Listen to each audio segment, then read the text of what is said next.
Om Ajnanatimirandasya Jnananjanashalakaya Chakshurunmilitam Yena Tasmai Shri Gurave Namaha Nama Om Vishnupadaya Krishna Presthaya Bhutale Srimate Bhaktivedanta Swamin Nitinamine Namaste Saraswate Deve Gauravani Pracharine Nirvishesha Shunyavadi Paschatya Deshatarine Jaya Shri Krishna Chaitanya Prabhu Nityananda Shri Advaita Gadadhara Srivasadi Gaura Bhakta Vrinda Hare Krishna Krishna Krishna Hare Hare Hare Rama Rama Rama Hare Hare Om Namo Bhagavate Vasudevaya Narayanam Namaskritya Naram Chaiva Narottamam Devim Saraswatim Vyasam Tato Jayam Mudirayet.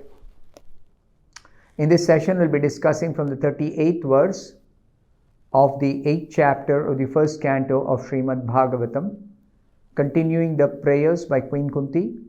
Kevayam nama rupabhyam yadubi saha pandavaha bhavato adarshanam yarihi rishikanam iveshituhu. The meaning of this verse is, as the name and fame of a particular body is finished with the disappearance of the living spirit, similarly, if you do not look upon us, all our fame and activities along with the Pandavas and Yadus will end at once. This is yet another prayer offered by Queen Kunti to Krishna, that the devotees are very well aware that their existence is totally dependent on Krishna, and only because of Krishna's mercy they are able to perform activities in a nice way. And the example is being given when the spirit soul leaves the body is useless piece of dead matter. But as long as the spirit is there, the body is having so many nice life symptoms. Actually, the body is always matter, dead matter. But the presence of the spirit makes it appear to be having life, and the absence of the spirit means immediately the body starts decomposing. It cannot be sustained anymore. So in the purport, Srila Prabhupada explains, Kunti Devi is quite aware that the existence of the Pandavas is due to Sri Krishna only. This point has to be very, very nicely understood, and only then we become very serious in Krishna consciousness and not be complacent in our dealings in this material world while we are still here. We should not be complacent. We should know that every moment I should be dependent on Krishna's mercy only. And for that I have to be Krishna conscious always. Not sometimes, always.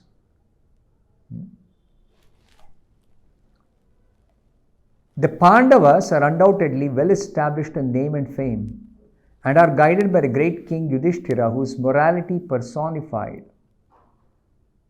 He's called Dharma because he is morality personified. And the Yadus are undoubtedly great allies of the Pandavas. But without the guidance of Lord Krishna, all of them are non-entities. Minus Krishna, everything is zero.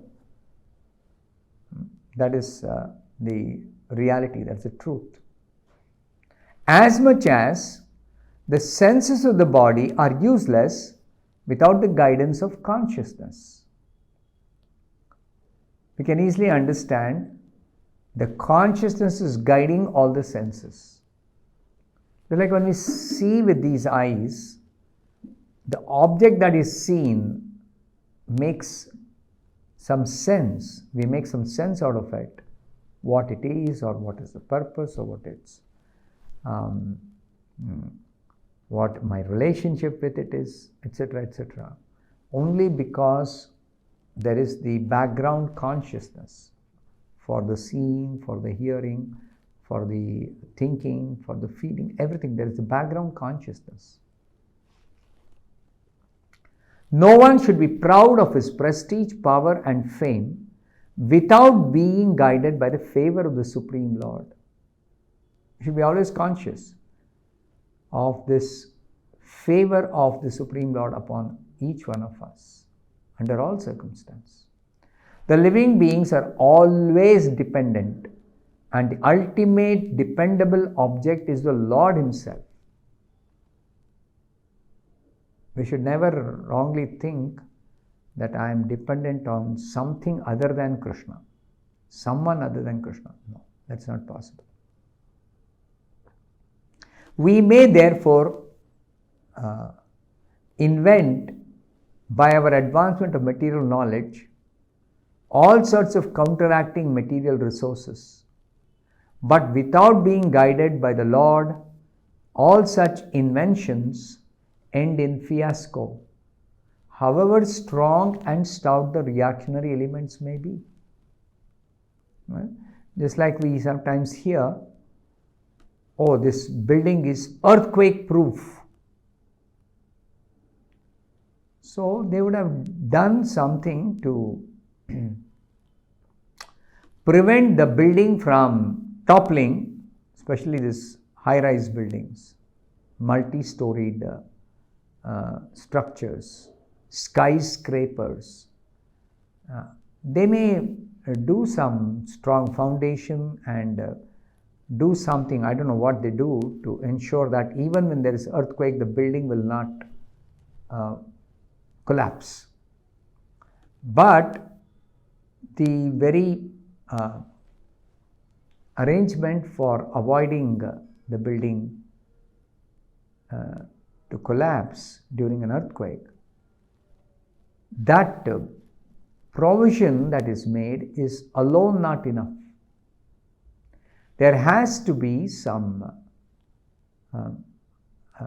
better understanding that if Krishna protects, then we are completely safe.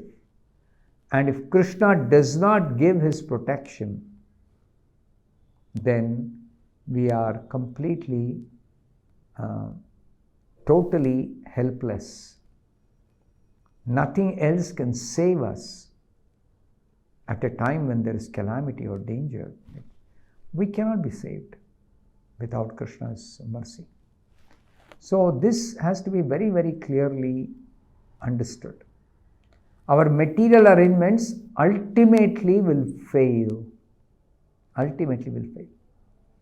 As soon as an important man dies, his name and form become unimportant, even though he may have been a big scientist, a politician, or a philosopher. We have experience of this. As long as there is life in the body, the person is got some respect, some name and fame. But as soon as that soul leaves the body, then the person is no longer important. They will say he is dead and gone. That's what people say. So Srila Prabhupada explains that very nicely here. As long as we are alive, our name, form and activities are glorious. But as soon as the life is gone, the body is but a lump of matter. See, the fact is, everybody considers the body as the self, as the person. Body is not the person. But they only can identify in terms of the body. What happens to this body?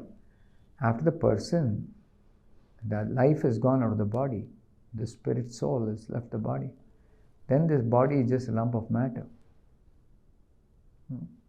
When an important man is alive, he may have so many guards and no one can go before him or touch him. But when the same man is dead and lying on the floor, one may kick him in the face and practically no one will care. A dead man, a dead body, who cares for showing some respect or protecting or guarding or showing some honor? Nobody cares. This is very much known to us. We are quite aware of this fact. But we are not conscious that I should actually learn and actually I should depend on Krishna. For that, to just be very thoughtful, Krishna is the real personality in my life. Krishna is not an abstract concept. Krishna is not some unknown entity. No. Krishna is very much seated in my heart, in everyone's heart.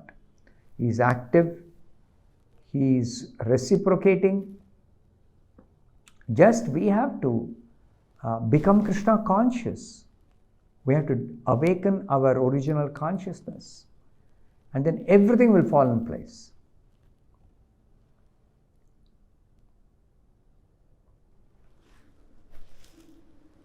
After the disappearance of the soul, the body of the important man has no value. And what is that soul? It is the energy of Krishna, and therefore it is part and parcel of Krishna. The soul is also energy of Krishna. Krishna says, apareyam itastu anyam prakritim vidhi me param jiva bhutam. The living entity within the body belongs to superior nature, para prakriti. And what is referred as apara prakriti or inferior nature is the 8 elements: earth, water, fire, air, sky, mind, intelligence and false ego. The 8 elements are inferior nature. And the living being is superior nature, para prakriti. When energy is withdrawn, that is when Krishna is not there. The body becomes unimportant. Krishna's energy and Krishna himself are not different. Shakti matayor abhedaha. This is the philosophy. Philosophical understanding. Shakti means energy. Shakti matayaha or Shaktiman means Krishna, the possessor, the owner, the controller, the enjoyer of all his energies. All his energies. So, example is given by Srila Prabhupada. The sun, for example, is energetic and the sunshine is energy. As long as the sunshine is present, the sun is present. And if the sun were not present, the sun's energy would also not be there. Just like at night, the sun is not in the sky, so there is no sunshine. Sunshine can never exist without the sun. Sun can never be without the sunshine. So this is the kind of interrelationship. The energy and energetic must both exist. Although the Mayavadi philosophers do not accept the energetic but only the impersonal energy, we must accept both the energy and the energetic. This is the special thing about Krishna conscious philosophy. That Krishna is the energetic source of all energies, and all energies belong to Krishna, and Krishna can never be without his energy. And energy cannot exist independently without Krishna. So therefore, the devotees always know energy is there means Krishna. And Krishna is there means energies are automatically there, always there. So this understanding will help us actually become Krishna conscious. I'll stop here. Thank you very much. Hare Krishna.